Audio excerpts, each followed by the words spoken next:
Hey y'all, hey stylists. Welcome back to another episode of the Stylist Rant podcast. My name is Kristen and I got my co-host Tone, and we're excited for our very first guest.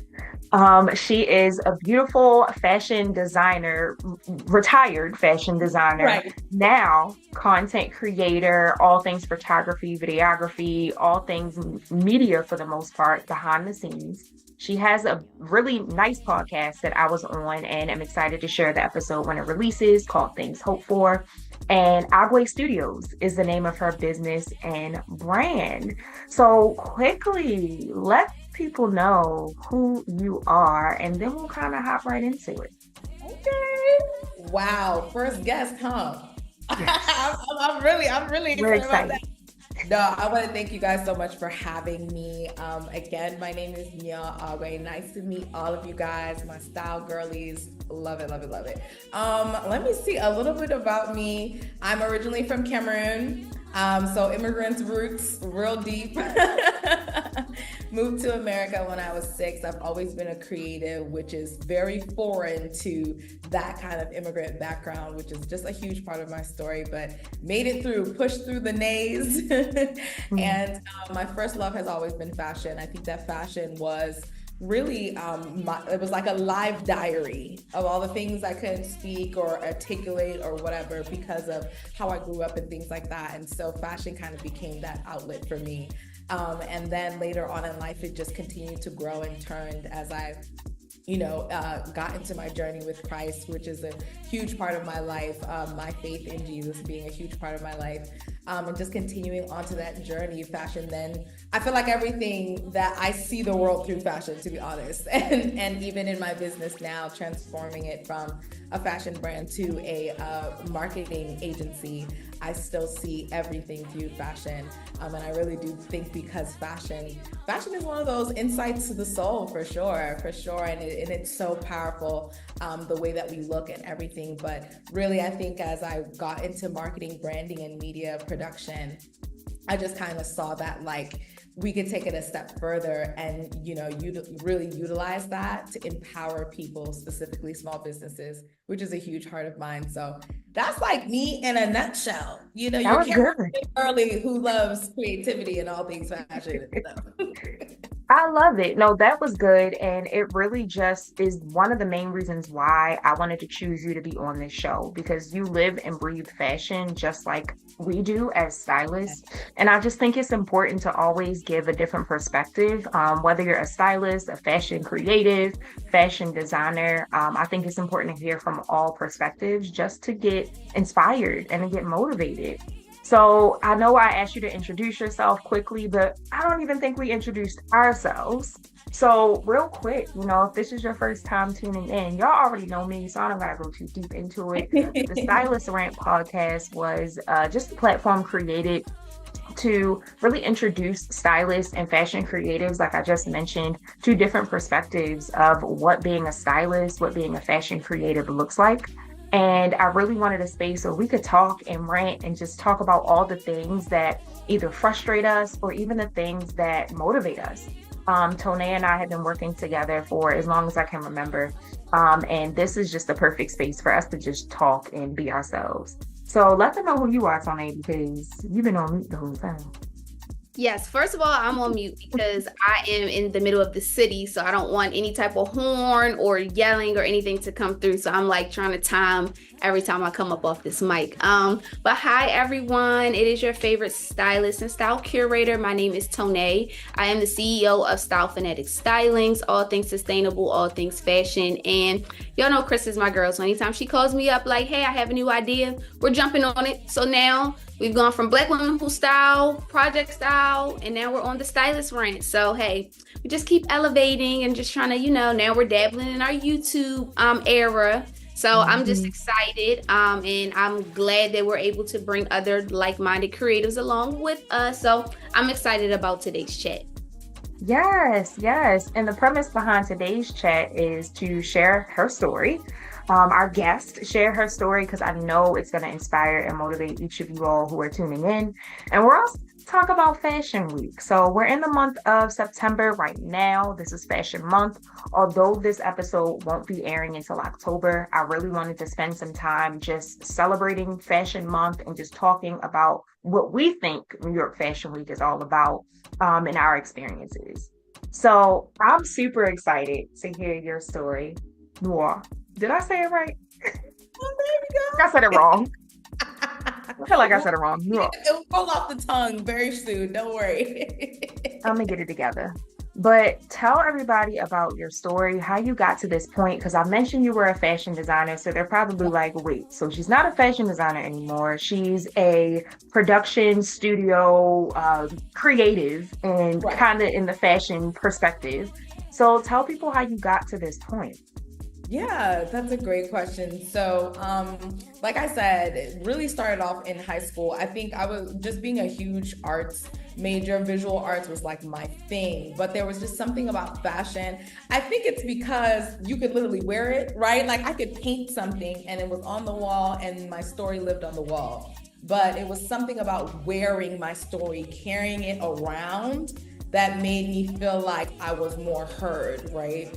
So just continued to explore that, did a couple of fashion shows in Maryland, in the DC area during high school, which was a really cool experience.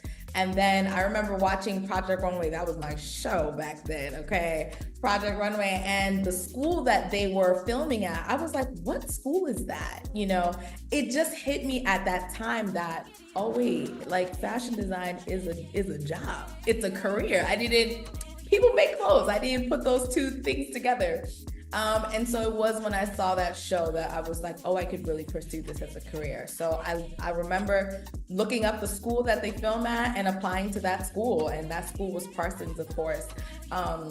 Got into that school, God willing. And you know, what I think was interesting, a really huge part of my story was love Parsons, okay? Thank God for it. At the time, they taught you how to be a really good fashion designer. They did not teach you how to be a fashion business. They did not teach you how to be a fashion business. So got in, and when I graduated, it was just horrific looking for jobs, really hard. And so as I was looking for jobs, I was always doing something at the side. So whether that was, you know, continuing to develop my own fashion brand, which got a little bit of hype in a couple of magazines. We were in Essence, we were in New African Women magazine. So here and there, but again, without that business knowledge, like it was really hard for me to like take it up a notch, right? And having that capital. So I went back to school under my parents' conviction because I didn't want to go back. I was like, why? But went back in to get my MBA and really get that business background. And at the time, what was going on was, this was when big data was coming into fashion. So, I mean, big data was everywhere at this point in technology and things like that. But it was really seeping into fashion, where people were using high levels of data to inform fashion decisions, right? And specifically trends. That's why to this day, it's only now that we're getting tired of skinny jeans, but skinny jeans they had a chokehold on us, right? So that was what was going on. People were using data research to really kind of like support fashion decisions. But what was going on at that time was I started to fall out of love with fashion for that same point, because really fashion versus data, what it was doing, what I believed, it was silencing the rawness of the designer, because we needed data to help comfort us in our decisions so that we can make money. Because really fashion at that time, they was losing money. I can't even blame them. They was losing money. So, but there wasn't a balance. So I started to fall out of love with fashion because I felt like it was so dictated by, you know, there wasn't that balance. There wasn't that chord of honing into the designer's spirit and also pairing it well with the demand of the marketplace. But then at the same time, as I was getting ready to graduate from my MBA, I didn't want to be in a cubicle. I could not see myself with a gray suit. This ain't gray, as you can see. It's green, bright green at that. Okay, so I couldn't really see myself in that space. And so I was really like, bruh, like, where am I? And again, throughout this whole time, still looking for a job, still was looking for a job. I literally, my testimony is that I had been looking for a job for 7 years. So I was unemployed for 7 years, but I was always doing something at the side to at least bring some money in. And what was at the side was always entrepreneurship. At first it was the fashion business, my apparel clothing line.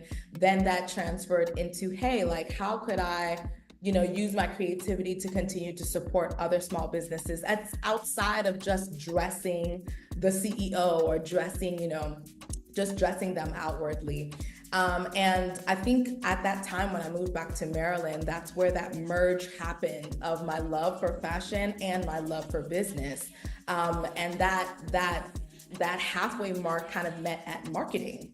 And so I always kind of describe our transformation as, I went from dressing the person to now dressing the business, because marketing, and specifically where I thrive, branding, is that essence, right? It is dressing the business, presenting the business in the best light.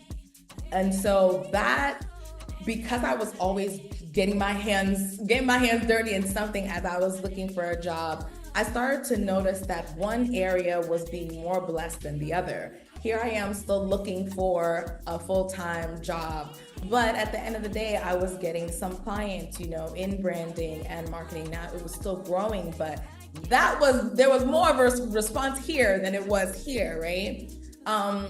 So I just continued to lean into that. And then this year I stepped into full entrepreneurship, instead of just like freelancing at the side for some time. I stepped into full entrepreneurship, and what had happened was Nyorh Agwe, the apparel brand, turned into Nyorh Agwe Studios. And then last year it turned into Agwe Studios when my siblings and I merged our companies together. We each had individual companies in different spaces of media production, in film, photography, acting, and for me, strategy and design. So we decided to really, honestly, it was God-led to merge the companies together and create Agwe Studios as a force to continue to help small businesses in their branding and media production. So, I mean, it's funny because I've always wanted to be an entrepreneur, even when I was little. I remember myself in elementary school. I don't know if y'all remember GIMP, like there was them like, yeah, you remember? Okay, yeah. Listen, I would make them, and like there was a huge demand for some reason in 5th grade. Y'all, I was making money. I was making money in 5th grade, okay? And so got my first $100 that I made from GIMP, but there was just always something that I loved about small business. And even when I was doing the fashion brand, a lot of a big part of what we did was collaborating with artisans in my home country, Cameroon. And because I see that, like, to be 100, what happens when either people, like for example, in Cameroon, what's going on in the job market is that there's no jobs. Like there's people graduating with masters, all these things or whatever, and they're riding what we call bensikins, which are like taxi bikes, right? So, or they're selling food, or they're doing hair or whatever. So you can always see, especially when it's in, I would say specifically ethnic background, whenever there is a hardship in what we think is the normal job, there's a lean back onto art. There's always a lean back onto art. So what would happen if we help elevate those areas of those particular skills and help people make a business out of that? So carrying that same love that was in the clothing brand into this media and branding company now is still there, that heart to support small businesses and specifically small businesses in the art sectors. So that's what brought us here, and we're so excited to just continue on with what it is that we're doing, specifically leading a space in positive media and just continue to transform the way that people see themselves and the way that people see their environment based off of the content that's produced. I love that. You dropped a lot of nuggets in there that I think we're just going to pull from to continue this conversation. And I love that were kind of able to pivot in the situation that you were in and move in a direction that you literally saw growing and didn't try to force the 9 to 5 or just force what wasn't working. Because I feel like a lot of us tend to do that, myself included, because we want what we want at all times. And sometimes what we want for ourselves isn't exactly what is needed at that point in time. So I'm glad that you were obedient to what, you were being told to do. Another thing that you mentioned was just using what your passion was and shifting it into another, I mean, I don't want to say industry, but that's essentially what it was.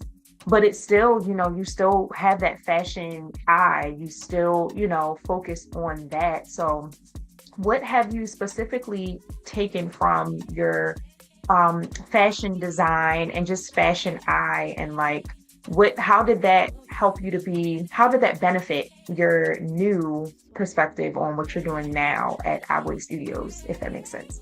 Yeah, no, that's a great question. I absolutely love to say that, and you guys teach this too as stylists, right? I love how fashion, when done well, is strategic. And that's the thing that people don't understand, is that good design should be functional.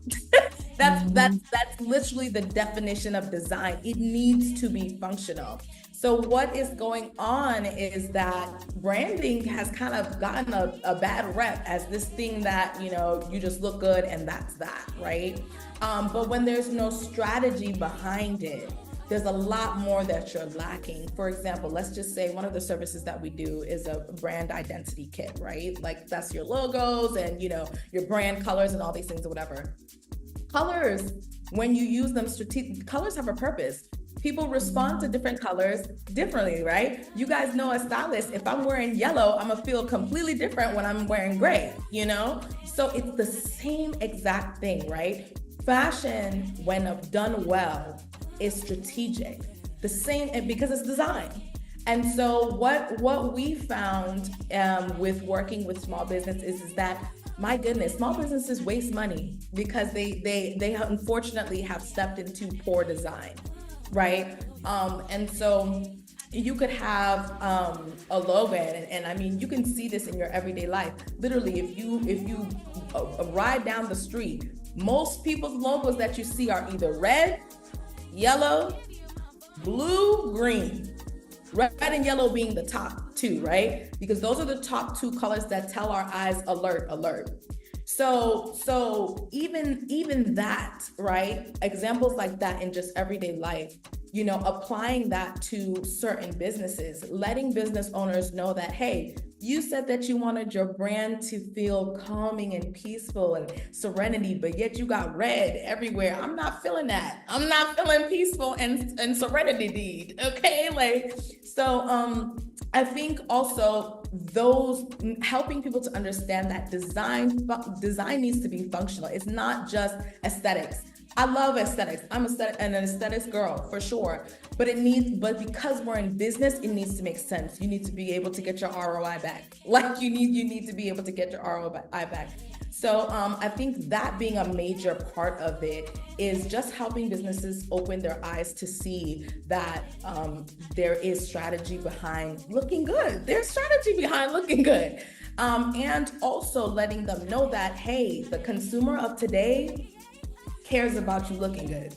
Then, in fact, they're not even going to turn to the left or to the right if you don't look good. If your cookies don't look good, your product, whatever product that you're selling, if it does not look good, I'm not looking at it. If you don't make me feel good, I'm not looking at it. If you the consumer today is very experience driven, and aesthetics, look, taste, touch, feel, all those things are a part of that.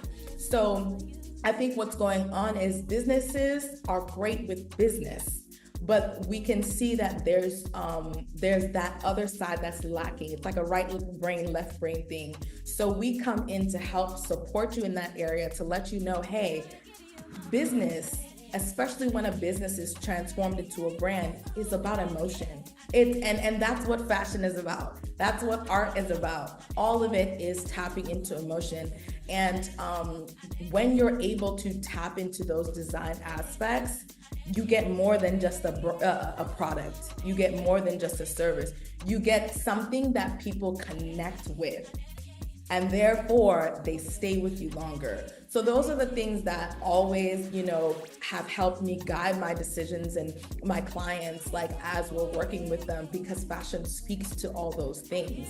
I think that's why it's so powerful, because you put it on and you, oh my goodness, you put something on, you feel like a bad gal in one era, and then you feel like, a professional baddie in another, so it's those same kind of aspects that we experience in just the simple clothing that we wear, that we take into these businesses and help them build a strategy that leads them, therefore, to clients that not only are looking for them and look to them, but can build a stronger connection with them. I love the fact that you talked on fashion is more than aesthetic. Because right now I'm currently enrolled in the fashion merchandising program at Morgan State. And to just see what people went into fashion merchandising thinking what it was. Fashion merchandising and fashion design are two totally different aspects. So it's so funny that you talked on I had the creative side because you took fashion design. You didn't have that business aspect. Whereas though I'm on the total end of that, I'm more so now doing the number side of fashion, buying. People think, we're just going to buy because this is what's hot. No. I learned the very hard way, 10 weeks worth, that buying has nothing to, at this point, do with the actual clothes. It is literally all about the numbers. They are buying and receiving off of numbers. It could be the hottest dress in the world, but if the dress does not sell, that dress will never hit the floor again.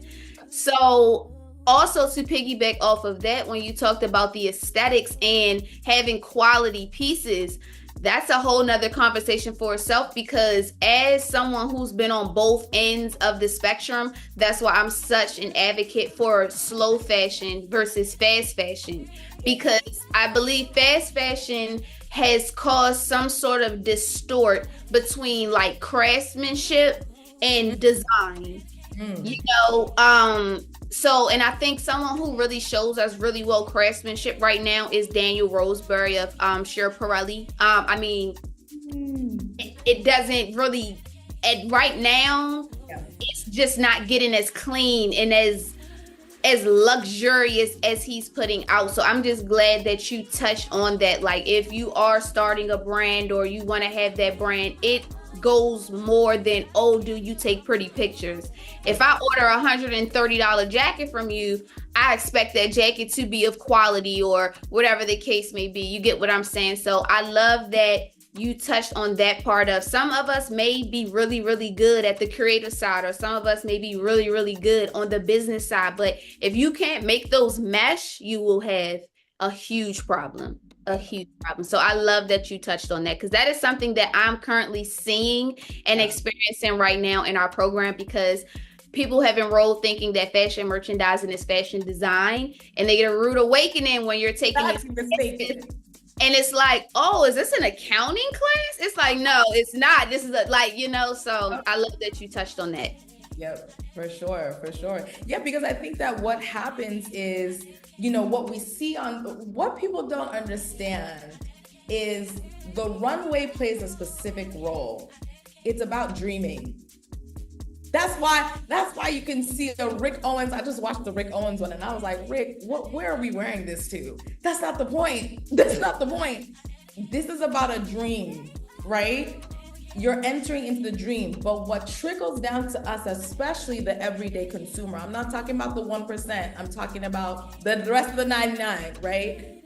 Is different. Like we just talked about, the skinny jeans was ruling for almost 10 years, right? So what is going on is that I don't think people either realize that the dreaming part is an aspect of the strategy, and then the buying part, the final clothes on the rack, is a different area of the strategy. They serve different purposes.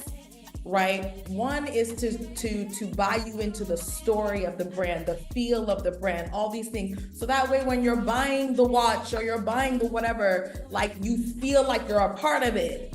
That doesn't mean that you're gonna get the exact same watch that was on the runway, but you feel like you're connected to whatever the storyline of the brand is. If you're an edgy babe, Rick Owens, if you're a classy babe, Chanel, like whatever, you know. So that is what I see, like people design, there's strategy behind it all. And if you don't know the strategic part, just like you're learning through your course too, like the buying is a strategy. Yeah, okay, we love what went down the runway. And remember, I don't know if y'all remember, but Project Runway used to do this a lot. They would say, give us the dream look and then give us the one that will be in stores, like the version of that one. Because once you get in stores, you're dealing with girls that don't have 2-inch waists. Some of us got 36. And that's why some people don't see the difference between like, this is off the runway and this is ready to wear. So again, when people talk fashion, they talk at very high level, very, very high level. So it takes those who are truly interested in the industry to take that deep dive to see what it really entails to even put together a fashion show. The fashion show costs more than the clothes.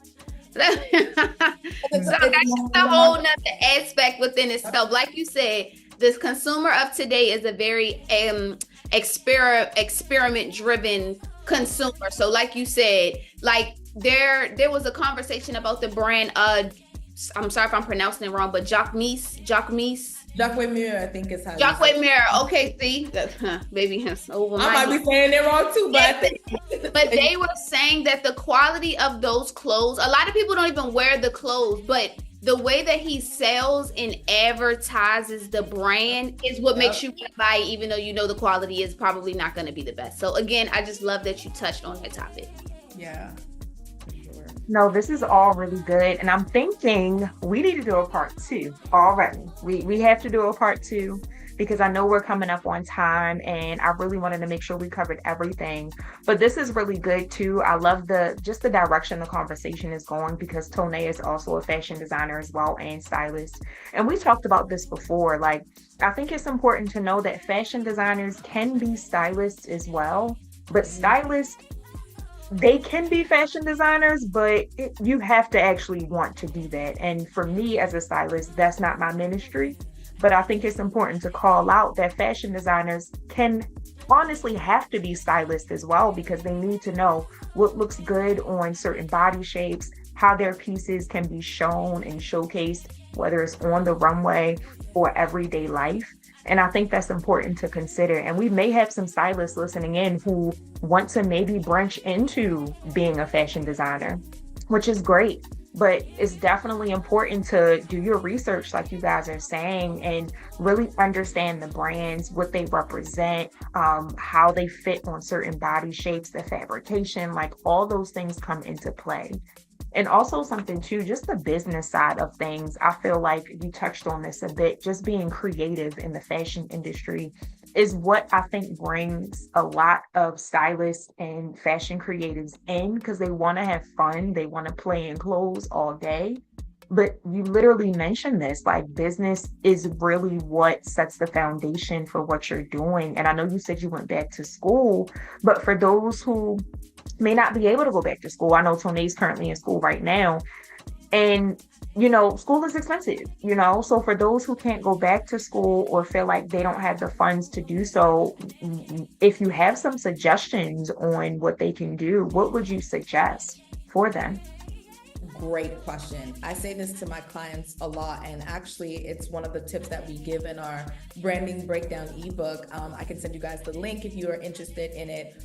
Y'all, connect with your customers. Do not be afraid to ask people questions, because what it really is in the high level fashion world, right? A high level perspective of it is that skinny jeans lived as long as they did because people liked skinny jeans. That's what it was.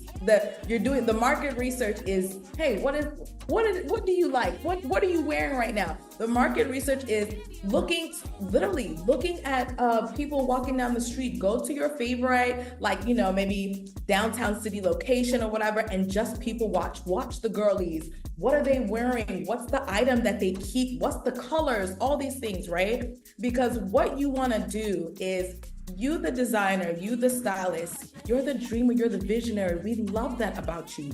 We want you to keep that. However, you want my money. And so you're going to have to create something I like, right? So it needs to be a partnership. If you can't afford school right now, that's fine. You can do it without school. What you need to do is tap into that audience, right? Ask them questions. Do interviews with them, go into the streets, talk to people, Google research, and that's great. That's one thing, but I'm all for an in-person experience, because you can Google, for example, what are Black girls wearing? What's the hot item for Black girls? You could do that. You could do that at a level. But I think that, like, speaking to real women, and what's crazy is back in the day, those are what the designers that we love, the founders, that's what they did. YSL, most of his inspirations were like his friends who were just amazing people who dressed well and things like that and whatnot. You can find the same stories similar in the OG designers, right? The ones who started it all. So it's a partnership. It's realizing that to be able to be a successful fashion business, you can't leave your customer out. They have to be a part of your journey. And so whatever that looks like, right? Inviting, I think Hanifa does a great job with this, right? How do they inform? Bring them in, do some focus groups. Do you guys like this color? Do you like that color? What fabric type do you like? Do you like the way we styled this? Do you like that, right? Like really inviting them into every decision and then using that to help guide your vision. So making that part, making it a partnership is the best way that you can succeed as a fashion business, because your business is towards your audience. That's the end goal. That's the person receiving it. One of the things that I say is that when you give something, right, I have to be able to receive it, right? If I don't like it, I'm not taking it. So, the business is really about giving. That's what it is. So you have to assess then what your receiver likes. How can you give it in a way that they will actually receive what it is that you're giving? And that's how you will succeed as your business.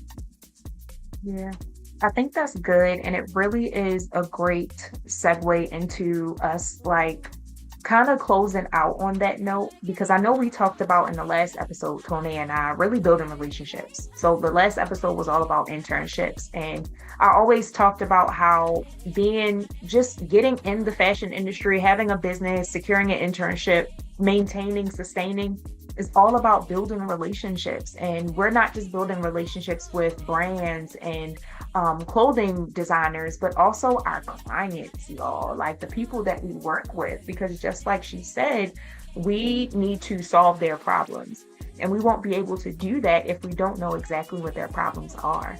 So when we hone in on those problems or those frustrations that our clients are essentially dealing with, because that's why they're coming to us, regardless of, what they're going through, a lot of their problems relate to either what we've experienced or across the board, all of our clients are going through the same types of problems. So it's important to pay attention to that and serve that problem, and that will help you to sustain. And it may not feel like, you're solving everybody's problem, because, at the end of the day, I think Tony said this before, like, if you're serving everybody, you're not really serving anybody. So it's important to niche down and really figure out who your audience actually is. And that takes time. It's a whole process. I'm 11 years in. I think Tony is almost, 14, 15 years in. I don't know how much time you got under your belt. 8, probably almost 8.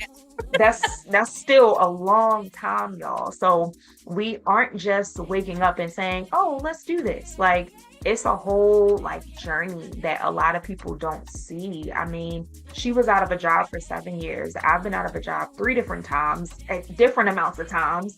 Tony's back in school. So it's just a matter of truly understanding, everybody's journey looks different.